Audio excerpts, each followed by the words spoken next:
The night sky over the Colorado Rockies gleamed like scattered diamonds across black velvet as Lily Sutton huddled deeper into the cave that had been her salvation and prison for the past 3 months.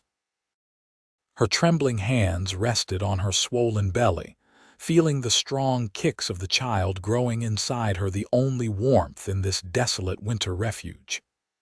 At 22, she hadn't planned on becoming a mother in a mountain cave, miles from civilization, with only the howling winds for company.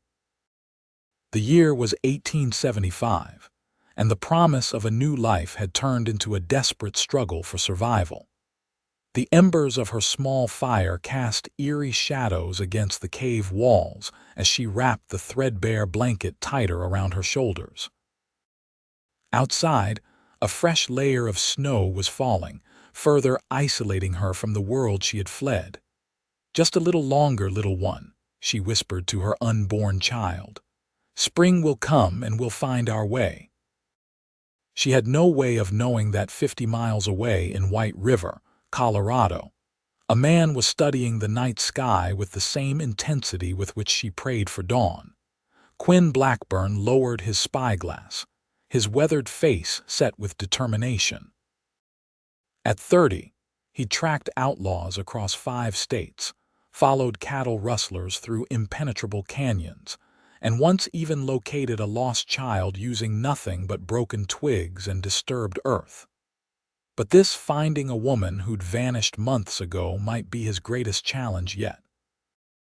"Still thinking about that Sutton girl?" Sheriff Mills asked, approaching Quinn's position on the edge of town. Quinn nodded, his eyes never leaving the distant mountain range silhouetted against the starry horizon. "Something's not right about her disappearance. Thomas Wilcox claims she ran off with another man, but nobody in 3 counties has seen her. Wilcox is a prominent man in these parts. His word carries weight," the sheriff reminded him. "Maybe too much weight," Quinn muttered, remembering the bruises he'd noticed on Lily's wrists the last time he'd seen her in town. The memory of her emerald eyes, always downcast when her fiancé was present, haunted him. She wouldn't just leave, not in her condition. The sheriff sighed. "Look, Blackburn, I know you've got feelings for the girl. This isn't about feelings," Quinn interrupted sharply, though he couldn't deny the truth in the sheriff's words. He'd admired Lily from afar since she'd arrived in White River last year to teach at the schoolhouse. But she'd been engaged to Wilcox, the wealthiest rancher in the county, before Quinn had even worked up the courage to speak to her. "This is about something not adding up," he continued. "Wilcox claims she left 3 months ago, right after the announcement of their child. What kind of woman abandons everything just when she's about to have security for her baby?" The sheriff shook his head. "The kind that's afraid, maybe." Quinn's jaw tightened. "That's what I'm thinking too." That night, Quinn pored over maps spread across his cabin floor.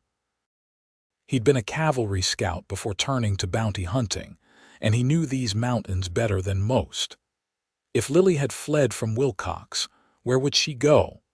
Not back east. The passes would have been snowed in by November. Not to another town. Someone would have recognized her by now. The mountains themselves would be her only refuge. But which part? He thought back to every conversation he'd ever had with Lily. They had been few and brief, but each was etched in his memory. Once, while helping her load supplies into her wagon, she'd mentioned a place where wildflowers grew in a hidden valley. "My father took me there when I was young," she'd said, her face lighting up with the rare smile that always made his heart skip. "He called it Angel's Cradle, a small valley near Three Sisters Peaks. The caves there stay warm, even in winter." Quinn's finger traced the jagged line of peaks on his map. The Three Sisters, named for their distinctive triple summits, were remote, difficult to access in good weather, nearly impossible in winter. But they had caves, springs for water, and enough shelter from the elements that someone might survive there. if she'd gone there in late fall before the heaviest snows. He made his decision. At first light, he would ride. Dawn arrived with bitter cold and clear skies. Quinn packed lightly jerky, coffee, hardtack, medical supplies, extra blankets, and his Winchester rifle. His paint horse, Thunder, was mountain-bred and sure-footed. If anyone could make this journey, they could. The townspeople watched curiously as he rode out. Most assumed he was heading after some bounty. Only Sheriff Mills knew differently, giving him a solemn nod from the jailhouse porch.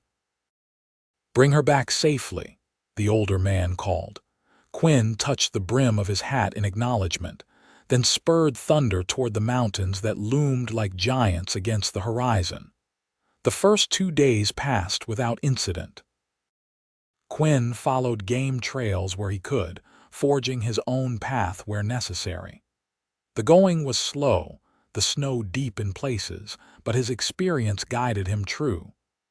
By the second night, he'd reached the foothills of the Three Sisters. He made camp in a sheltered grove of pines, building a small fire that wouldn't be visible from a distance. As darkness fell completely, the stars emerged in brilliant clarity. Quinn had always navigated by them, trusting their unchanging patterns more than any compass. "Where are you, Lily?" He whispered to the night sky. The third day brought challenges. The trail grew steeper, the air thinner. Thunder struggled through drifts that sometimes reached his chest. By midday, Quinn was leading the horse on foot, breaking trail through the snow. It was near dusk when he found the first sign, the remains of a rabbit snare, crafted from twine and a bent sapling. It was cleverly made, the work of someone who had either been taught well or learned quickly through necessity. Examining it closely, Quinn estimated it had been set about a week ago. His heart quickened. Someone was alive up here.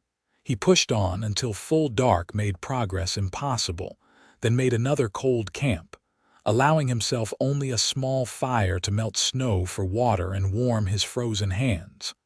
Tomorrow, he would reach Angel's Cradle if his calculations were correct. Sleep came fitfully, interrupted by the howling of distant wolves and his own racing thoughts. If he found Lily alive, what then? Wilcox would never simply let her go. The man's pride alone would demand retribution. Morning brought heavy clouds and the threat of snow. Quinn packed quickly and set out, leading Thunder along a ridge that offered views of the valley below. The Three Sisters' peaks were now clearly visible, their jagged summits disappearing into low clouds. By midday, he had descended into Angel's Cradle, a small, protected valley nestled between the mountains. In summer, it would be lush with wildflowers and grass. Now it lay under a blanket of white, broken only by the dark shapes of scattered pines and rocky outcroppings. Quinn scanned the landscape carefully. The caves would be in the eastern face, where the afternoon sun would warm them even in winter. He made his way across the valley floor, alert for any sign of human presence. The snowfall began as he approached the eastern cliffs, light at first, then increasingly heavy. Quinn knew he needed to find shelter soon or risk becoming lost in a whiteout. He led Thunder closer to the cliff face, searching for openings among the rocks.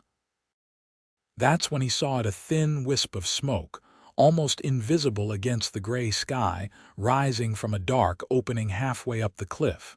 His pulse quickened. "Hello," he called, his voice echoing across the valley. "Lily Sutton." The smoke disappeared instantly. Quinn approached cautiously, tying Thunder to a pine tree at the base of the cliff. The climb to the cave entrance was treacherous but manageable, with natural footholds in the rocky face. He was halfway up when something whizzed past his ear and thudded into the rock beside him. An arrow, crudely fashioned but effective, quivered from the impact. "Stay back," a woman's voice called, thin with fear but resolute. "I have more arrows and I won't miss next time." Quinn's heart leaped at the sound. "Lily, it's Quinn Blackburn from White River. I've come to help you." Silence followed. Then, "Prove it's you." "You teach at the schoolhouse," he called back. "You have a small scar on your left hand from when Billy Porter's pet snake startled you, and you once told me about this place, Angel's Cradle, where your father brought you as a child." Another long pause. "Come up slowly," she finally said. "Hands where I can see them." Quinn complied, climbing carefully with his palms visible. When he reached the cave entrance, the sight before him nearly took his breath away. Lily stood at the back of the small cave, a makeshift bow in her hands, another arrow nocked and ready. Her once vibrant auburn hair hung in a tangled braid over one shoulder. Her face was thinner than he remembered, but her green eyes still flashed with intelligence and determination. And her belly, Quinn could see now that she was mere weeks from giving birth. The cave itself was a testament to her resourcefulness. A small fire burned in a ring of stones, its smoke channeled toward a natural chimney in the rock. One corner held a bed made from pine boughs and animal furs. Dried herbs hung from the ceiling, and a collection of crude tools lay organized on a flat rock. "How did you find me?" she asked, lowering the bow slightly but not setting it aside. "The stars," he answered honestly, "and something you once told me about this place." Her expression softened slightly. "Why?"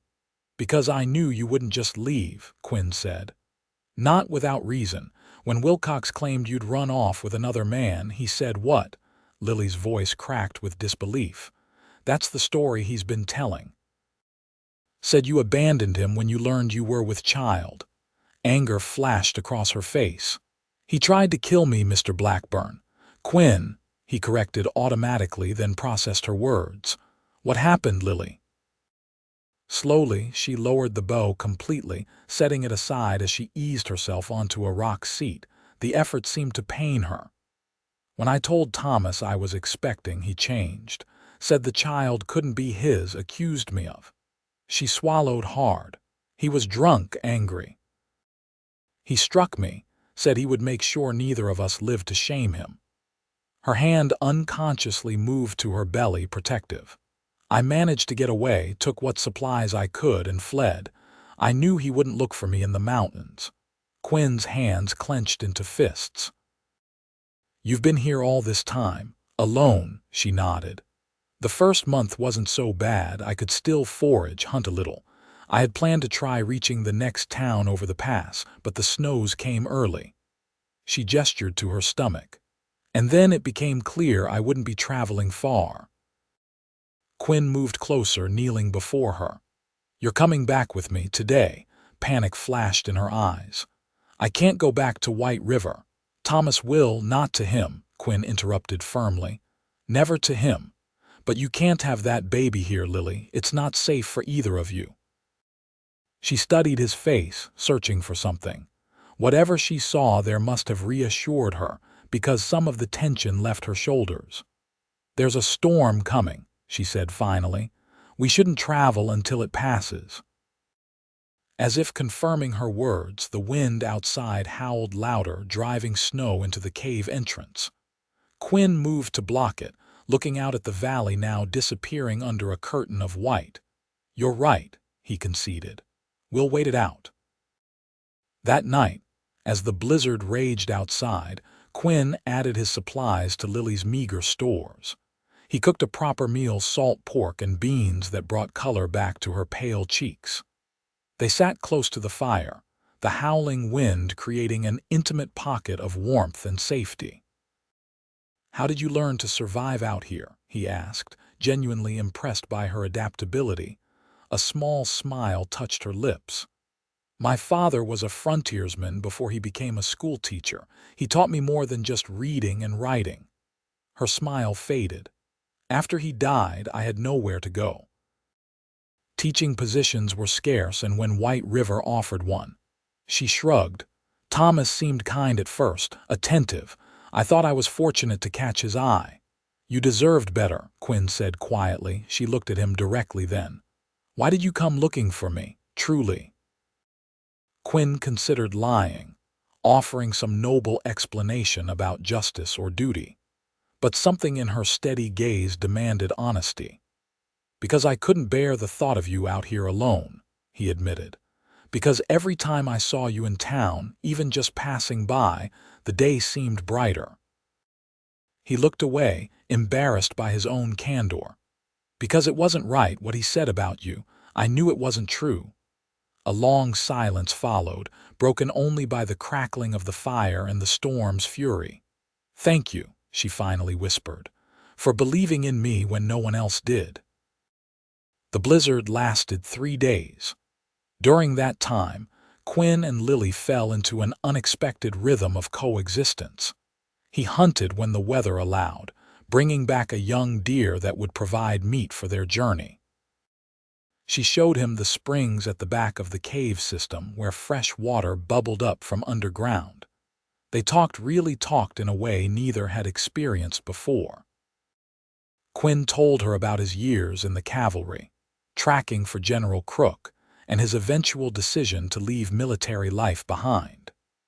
She spoke of her childhood in Pennsylvania, her dreams of someday opening her own school, and her fears about raising a child alone. On the 3rd night, as they prepared for sleep on opposite sides of the fire, Lily suddenly gasped, her hands flying to her stomach. Quinn was at her side instantly. "What is it? The baby?" She shook her head, taking his hand and placing it on her belly. "Feel," she instructed. Beneath his palm, Quinn felt a strong, rhythmic movement, the baby kicking. Something profound and unexpected washed over him, a protectiveness that went beyond duty or attraction. "Strong," he murmured. "Like his mother," Lily said with a small smile. Their eyes met over their joined hands, and something shifted between them, a recognition of possibilities neither had dared consider before.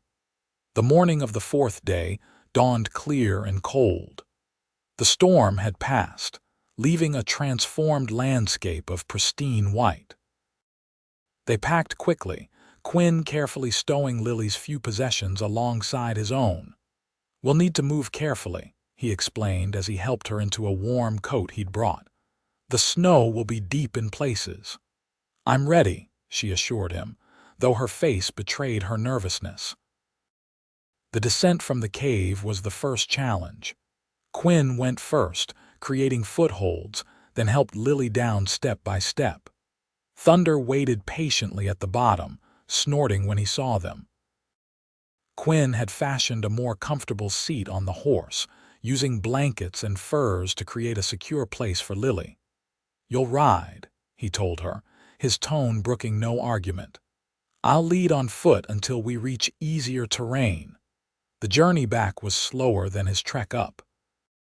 Quinn chose the gentlest paths, avoiding steep descents and treacherous slopes. By midday, they had left Angel's Cradle behind and were working their way down through the foothills. They made camp that night in a sheltered grove similar to where Quinn had stopped on his way up. After settling Lily near the fire, he set about creating a more substantial shelter, weaving pine boughs into a windbreak. "You're good at this," she observed, watching him work. "Had plenty of practice," he replied. "Spent 2 winters with the Ute learning their ways. They know how to survive out here better than any white man." "The Ute?" she asked, interested. "Were they not hostile?" Quinn shook his head. "Not to those who respect them and their ways. Chief Auray saved my life once, taught me how to read the stars for navigation." He paused his work, looking up at the clear night sky emerging as darkness fell. "That's how I found you, following the Bear constellation to the 3 sisters." Lily followed his gaze upward. "It's beautiful, isn't it? Even with all the hardship, there were nights in that cave when I'd look up at those stars and feel, not alone." "You're not alone anymore," Quinn said quietly. Their 2nd day of travel brought them to gentler terrain. Quinn now rode behind Lily, one arm securely around her waist, guiding Thunder along game trails that wound through forests of pine and aspen. "Where will we go?" Lily asked, breaking a comfortable silence. "We can't return to White River." "I have a friend," Quinn replied. "Jim Byon has a ranch near Silverton, about 3 days' ride from here. He owes me a favor or 3. We can stay there until after the baby comes." And then Quinn hesitated. "That depends on what you want, Lily." She didn't answer immediately, and he didn't press. The question of their future hung between them, unresolved but not uncomfortable. They made good progress that day, stopping to make camp in a small clearing beside a half-frozen stream. As Quinn prepared their evening meal, Lily sat watching the water flow around ice formations, lost in thought. "I never thanked you properly," she said suddenly, "for risking your life to find me." Quinn looked up from the fire. "Anyone would have done the same." "No," she shook her head emphatically. "They wouldn't. The whole town believed Thomas. Not one person questioned his story." "I did," Quinn said simply. "Why?" she pressed. "You barely knew me." Quinn set aside the coffee pot he'd been preparing. "Because I saw how he treated you when he thought no one was looking, the way your smile would fade when he entered a room." He paused. "And because I'd watched you teach the children, even the Indian and Mexican kids the others ignored. You were kind when no one was keeping score." Tears welled in Lily's eyes. "I was such a fool to believe his promises." "You were someone seeking safety in a hard world," Quinn corrected gently. "There's no shame in that." She wiped her eyes. "What will happen when he discovers I'm alive? He's not a man who forgives being crossed." "We'll face that when the time comes," Quinn assured her, though inwardly he knew the confrontation with Wilcox was inevitable. The man controlled half the county, had the sheriff in his pocket, and wouldn't take kindly to losing what he considered his property, both Lily and the child. That night, they slept closer together, the mountain cold providing practical justification for what both increasingly desired. Quinn lay awake long after Lily's breathing had deepened into sleep, her head resting against his shoulder, planning their next moves with the strategic precision of his military days. By noon the next day, they reached the main trail that would lead them toward Silverton. The snow was less deep here, the path more defined. Quinn allowed himself to hope they might reach Byon's ranch without further incident. That hope was shattered by the sound of hoofbeats. They had stopped to rest beside a stream, Quinn helping Lily stretch her legs after the morning's ride. The sudden pounding of multiple horses approaching from the direction of White River sent ice through his veins. "Get behind those rocks," he ordered Lily, drawing his Winchester and positioning himself between her and the approaching riders. 4 horsemen came into view around the bend, 3 ranch hands Quinn recognized from Wilcox's spread, and at their head, Thomas Wilcox himself. Their horses were lathered, clearly having been ridden hard. They pulled up short at the sight of Quinn's raised rifle. "Well now," Wilcox drawled, his handsome face twisted into something ugly by his sneer. "If it isn't the bounty hunter, found something that belongs to me, have you?" "Nothing here belongs to you, Wilcox," Quinn replied evenly. Wilcox's pale eyes narrowed. "My woman and my child would beg to differ. Step aside, Blackburn. This isn't your concern." "I'm not your woman, Thomas," Lily's voice rang out as she stepped from behind the rocks, ignoring Quinn's warning glance. "I never will be again." Surprise, then fury crossed Wilcox's face. So the little schoolteacher survived after all. He looked at her swollen belly with contempt, and still carrying the bastard. Quinn's finger tensed on the trigger. "Choose your next words carefully." One of Wilcox's men shifted in his saddle, hand drifting toward his pistol. Quinn pivoted slightly, keeping all 4 men in his sight. 4 against 1, Blackburn," Wilcox observed casually. "Poor odds even for a man of your talents." "Depends on who's counting," came a new voice. All heads turned to see Jim Byon and three of his ranch hands emerging from the trees behind them, rifles raised. Quinn nearly sagged with relief at the sight of his old friend's weathered face. "Jim," he acknowledged with a nod. "Good timing. Figured you might need some help when I heard Wilcox here was gathering a posse," Byon replied, his rifle never wavering from the four mounted men. "Sheriff Mills sent word." Wilcox's face darkened. "This is a private matter, Byon." "Attempting murder is hardly private, Thomas," Lily spoke up, her voice stronger now with allies present. "Nor is abandoning your child and slandering its mother to cover your crimes." "You can't prove any of that," Wilcox snarled. "She doesn't have to," Quinn said. "Her word against yours might be a standoff, but I've got something better."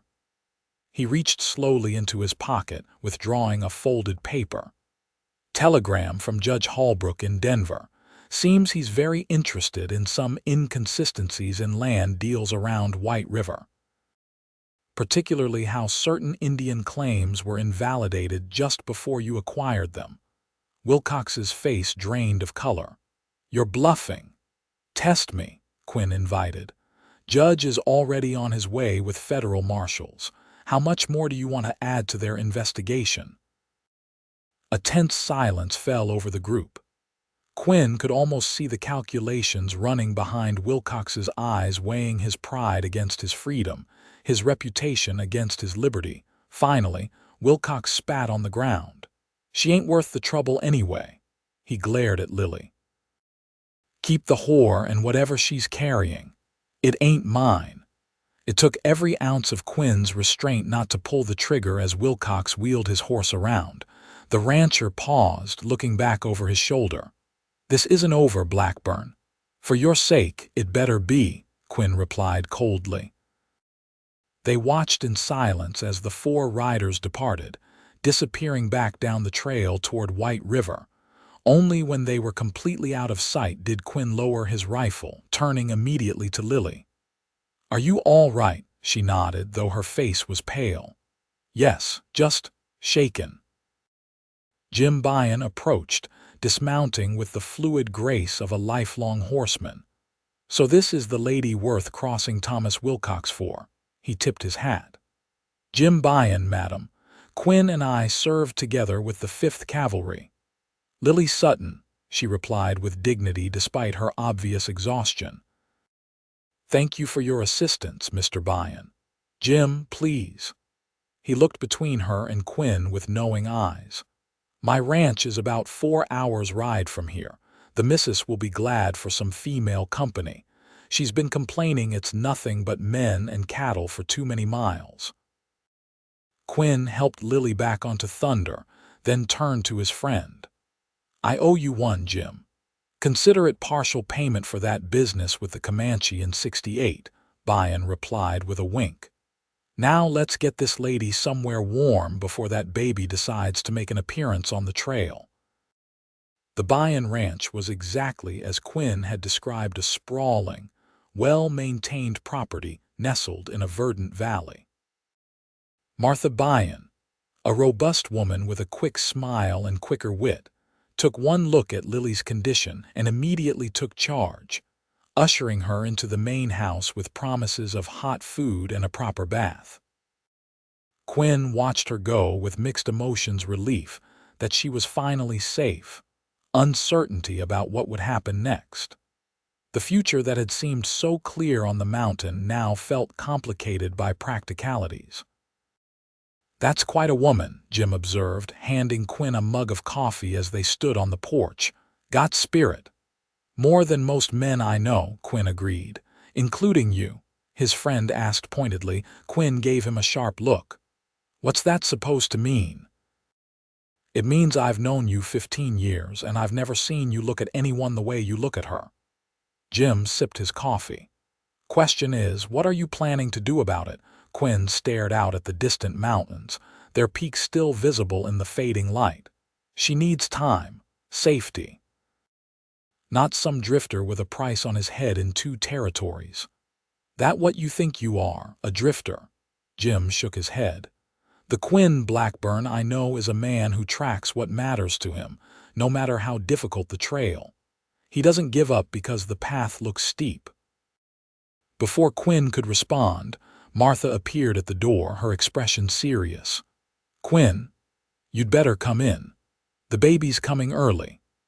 The next 12 hours were the most terrifying of Quinn's life, worse than any battle, any gunfight, any life or death chase across hostile territory.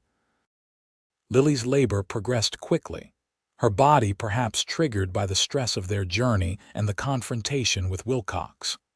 Martha took command of the situation with the confidence of a woman who had delivered countless calves, foals, and a few human babies in her time on the frontier. Quinn was relegated to heating water, fetching clean linens, and occasionally holding Lily's hand when she allowed it. "You don't have to stay," Lily told him during a brief respite between contractions, her face flushed with exertion. "This isn't your burden." "I'm exactly where I want to be," Quinn replied firmly, wiping her brow with a cool cloth. "Unless you'd rather I left," her fingers tightened around his. "Stay, please." As dawn broke over the mountains, Lily's cries reached their peak, and then miraculously another cry joined hers. Smaller, indignant, but undeniably strong. "It's a boy," Martha announced triumphantly, cradling a red-faced, squalling infant. "A fine, healthy boy." Quinn stood frozen, overwhelmed by the magnitude of the moment. Martha efficiently cleaned and wrapped the baby, then placed him in Lily's trembling arms.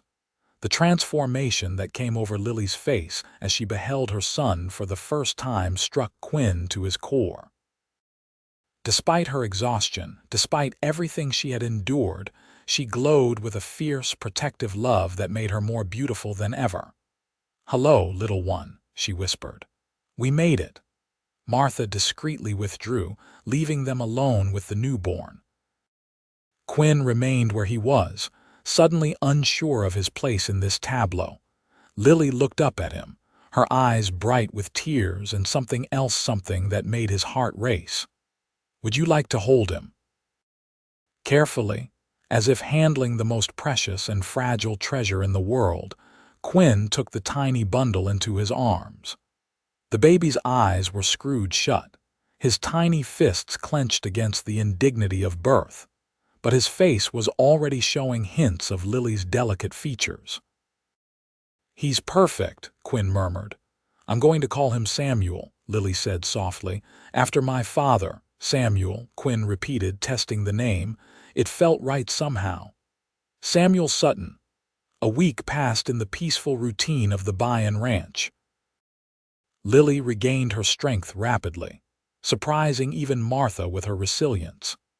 Baby Samuel thrived, his lusty cries echoing through the ranch house at regular intervals. Quinn found himself increasingly torn. Part of him wanted nothing more than to remain close to Lily and the child, to protect them, to watch Samuel grow. But another part, the pragmatic tracker, the realist, knew that Wilcox would not simply fade away. The man's threats would eventually become action, and the longer Quinn stayed, the more danger he brought to everyone at the ranch. On the 8th day after Samuel's birth, Quinn made his decision. He sought out Lily, finding her on the porch swing, the baby sleeping peacefully in a basket beside her. "We need to talk," he said quietly, taking a seat next to her. Something in his tone must have alerted her, because wariness immediately entered her eyes. "You're leaving." It wasn't a question. "Wilcox won't stop," Quinn explained. "Not while I'm in the picture. He sees me as the one who took you away from him. His pride won't let that stand. So your solution is to just go." Lily's voice held a hint of anger now. "Leave us here. You and Samuel will be safe with Jim and Martha," Quinn continued, though each word felt like he was cutting out a piece of himself. "I've arranged for money enough to get you settled somewhere new when you're ready. Denver, maybe, or further east." "I see." Lily's face had gone carefully blank, the expression he remembered from her days in White River when she was hiding her true feelings. "You've thought of everything, Lily. No, you've made yourself clear." She stood abruptly, careful not to disturb the sleeping infant. "You've fulfilled your obligation, found me, brought me to safety. I release you from any further responsibility." "That's not what this is about," Quinn protested, rising as well. "Isn't it?" Her green eyes flashed. "You're running away, Quinn Blackburn. Just like you've always done, from what Jim tells me. A new town every few months, a new name sometimes, never putting down roots. I'm trying to keep you safe by leaving us." She shook her head in disbelief. "How does that make any sense?" Quinn ran a hand through his hair in frustration. "Wilcox has connections, money. As long as I'm with you, he'll keep coming. But if I lead him away, so this is noble self-sacrifice." Lily's voice dripped with sarcasm. "How convenient." "What do you want from me?" Quinn demanded, his own temper rising to match hers. "I want you to stop deciding what's best for everyone else," she shot back. "I want you to admit that you're scared not of Wilcox, but of staying, of being a father, of loving someone who might love you back." Her words struck with devastating accuracy, leaving Quinn momentarily speechless. In the silence that followed, Samuel began to stir, making small mewling sounds that would soon become full-throated cries. Lily immediately turned her attention to the baby, lifting him from his basket with practiced tenderness. "I need to feed him," she said, her voice now devoid of emotion. "Safe travels, Mr. Blackburn." She disappeared into the house, leaving Quinn alone on the porch with her accusations ringing in his ears. That night, Quinn sat alone in the bunkhouse, his saddlebags packed, ready to leave at first light. Jim had tried to talk him out of it, then given up with a disgusted shake of his head. Even Martha had expressed her disappointment in no uncertain terms. "Sometimes the bravest thing a man can do is stay," she told him bluntly. But they didn't understand, couldn't understand. Quinn had spent his entire adult life alone, responsible only for himself. The thought of being responsible for Lily and Samuel's happiness, of failing them, terrified him in a way no outlaw's gun ever had. A soft knock on the door interrupted his thoughts.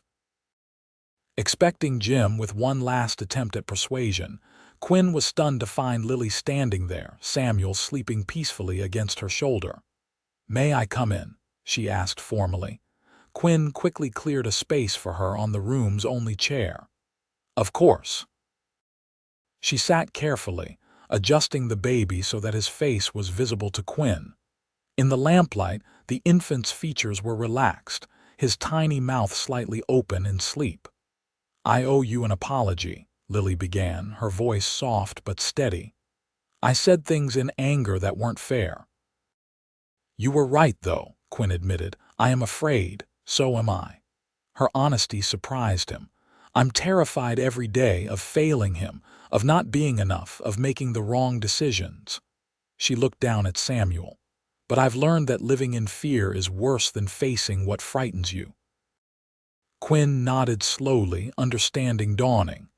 "Like staying in a cave all winter rather than risking Wilcox's wrath." "Exactly." A small smile touched her lips. "Though I'm not sure I'd have survived without that cave." "You would have," Quinn said with absolute certainty. "You're the strongest person I've ever met, Lily Sutton." She studied him for a long moment, her green eyes searching his face. "I don't need you to protect us by leaving, Quinn. I need you to protect us by staying." She took a deep breath. "If you want to, that is." The simplicity of her statement struck him like a physical blow. Did he want to stay? The answer was so obvious it almost made him laugh. "More than anything," he admitted. "But Wilcox will be a problem whether you're here or not," she finished for him. "At least together we have a chance." Quinn moved from his seat to kneel before her, bringing himself to eye level with the sleeping infant. "He deserves better than a drifter for a father." You stopped being a drifter the moment you decided to track me through the mountains, Lily countered softly. Men who don't want roots don't risk their lives for pregnant women in caves. Carefully, mindful of the sleeping baby, Quinn reached up to touch her cheek. I don't know how to be what you need. Neither do I, she confessed with a small laugh, but I think we can figure it out together. She leaned into his touch. If you're willing to try. Instead of answering with words, Quinn rose slightly, bringing his lips to hers in a gentle, questioning kiss. Her response was immediate and affirming, her free arm coming around his neck to draw him closer. When they finally parted, Quinn rested his forehead against hers. I'm willing to try, he whispered, for as long as you'll have me. 2 years later, the small cabin nestled at the edge of Jim Byon's property echoed with the sounds of children's laughter. Samuel, now a sturdy toddler with his mother's green eyes and a shock of dark hair, chased a butterfly across the yard while his 3-month-old sister, Grace, watched from the safety of her father's arms. Quinn stood in the doorway, marveling at how completely his life had transformed. The cabin built with his own hands during Lily's pregnancy with Grace wasn't fancy, but it was solid and warm, with extra rooms for the children they both hoped would follow. The threat of Thomas Wilcox had faded after the man was indicted for land fraud following Judge Holbrook's investigation. He'd fled to Mexico rather than face prison, his empire crumbling in his absence. Lily emerged from the vegetable garden carrying a basket of fresh produce, her face lighting up at the sight of her family. The past 2 years had filled out her once thin frame, softened the wariness in her eyes, and given her a confidence that made her more beautiful than ever. Mama! Samuel abandoned his butterfly chase to run to her, his little legs pumping with the unbridled enthusiasm of childhood. She scooped him up one-armed, balancing the basket with practiced ease. Have you been good for your father? He's been teaching Grace about the stars, Samuel reported seriously, but she kept falling asleep. Did she now? Lily asked, her eyes meeting Quinn's over their son's head. The love in her gaze still had the power to take his breath away. Never too early to learn navigation, Quinn defended himself with a grin. You never know when it might save your life, or help you find exactly what you're looking for, Lily added softly. As the sun began to set behind the mountains, painting the sky in shades of gold and pink, Quinn gathered his family close. Together they watched the first stars emerge, bright points of light in the darkening canopy above. That one, Quinn pointed to a particularly bright star, guiding Samuel's small finger to follow his. That's the one that led me to your mother when she was waiting for you. In the cave, Samuel asked, familiar with the story that had become a bedtime favorite. In the cave, Quinn confirmed. I followed it through snow and mountains, across valleys and streams. Because you loved her, the boy stated with the simple certainty of a child who had never known anything but love. Quinn met Lily's eyes over their children's heads. Because I loved her, he agreed. Even before I knew it myself. Lily leaned into his side, her head finding its familiar place against his shoulder. The stars knew, she murmured. They always know the path we're meant to follow. As darkness fell completely over their mountain home, the family remained together under the vast Colorado sky, surrounded by the same stars that had once guided a determined cowboy to a cave where his future waited. In the years that followed, Quinn and Lily Blackburn became fixtures in the community that grew around Byon's ranch. Lily opened a small school that welcomed children regardless of background or means. Quinn's tracking skills were sought by the territorial government for special assignments, though he never stayed away from his family for long. They would have 2 more children, twin boys who arrived on a snowy winter night much like the one when Samuel had been born. And each year, On the anniversary of the day Quinn had found Lily in the mountain cave, they would climb the hill behind their home and spend the night under the stars, remembering the journey that had brought them together and the love that had given them the courage to build a life neither had dared to imagine. For Lily, who had once sought refuge in a cave with only her unborn child for company, and Quinn, who had once navigated his solitary life by distant stars, had found in each other something far more precious than safety or direction they had found home.